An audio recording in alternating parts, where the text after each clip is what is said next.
Tutankhamun, better known as King Tut. I was born 3,000 years ago in 1343 BC. It was a very hot, dry day. I know this not because I remember, but because it had to be. We are talking about the desert, after all. The sun blazes down all year. We have few trees for shade, and it hardly ever rains. Born the son of Amenhotep IV and Nefertiti, my father had many wives. You see, women in ancient Egypt did not have the same rights as men. For example, they did not attend school. I had 6 sisters, and I learned to read and write. Starting at the age of 4, I studied hieroglyphics. Many hieroglyphics look more like pictures than letters, with more than 1,000 to know. Ancient Egypt was the first place to develop a written language. We did not have pencils or pens. I used a reed split at the end like a brush, with ink made from soot or charcoal. The meaning of hieroglyphics was lost for many centuries.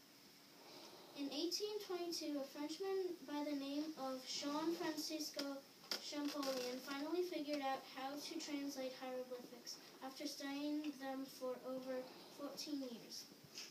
I hope you all enjoy the copies I brought for you, the Rosetta Stone story, and a sample of hieroglyphics.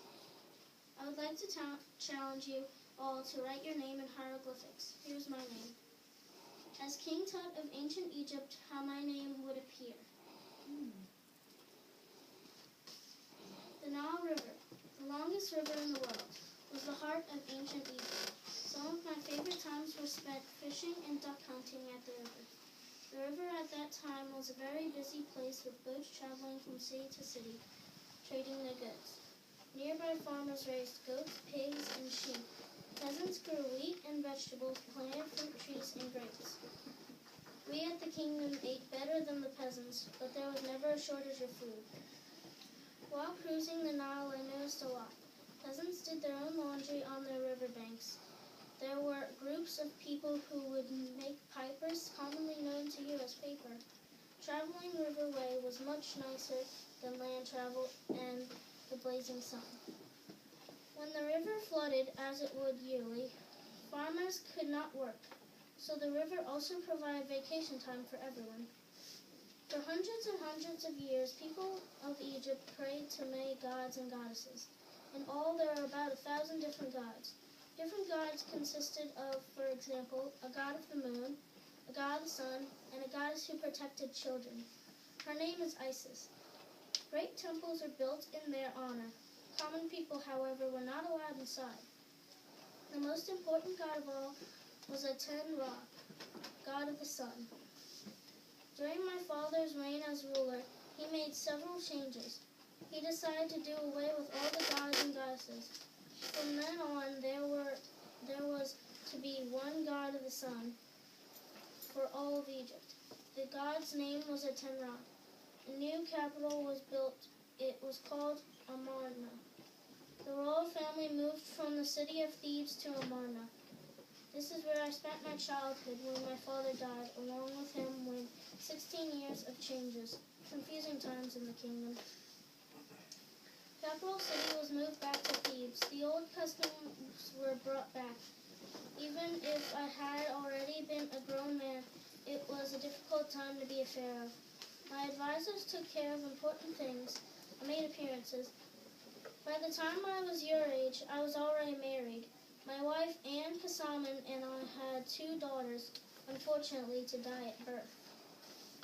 On a lighter note, as you can imagine, I enjoyed my time as a young pharaoh. No one to tell me what to do. I would ride my own chariot with 2 fine horses, of course, the finest in all the kingdom. Taking my bow and arrow, I would hunt out ostrich in the desert and ducks near the river. I enjoyed playing a popular board game called Senate. I also played the trumpet. I was pretty good. I may not have been the most important or powerful ruler, but because of Mr. Howard Carter finding my mummy and all of my artifacts, I am known worldwide. A day in my short life is better understood because of this discovery. Also to mention, do you know those popular mummy movies? That is also because of me. Even though the building of my tomb had begun, it was still incomplete upon my death in 1323 BC. I was placed in a much smaller tomb. Just in comparison, the largest pyramid ever built took about 100,000 workers 20 years to complete. Luck? Maybe. I was able to stay hidden all those years for Howard Carter to find me. Thank you all for hearing my story. Does anyone have any questions?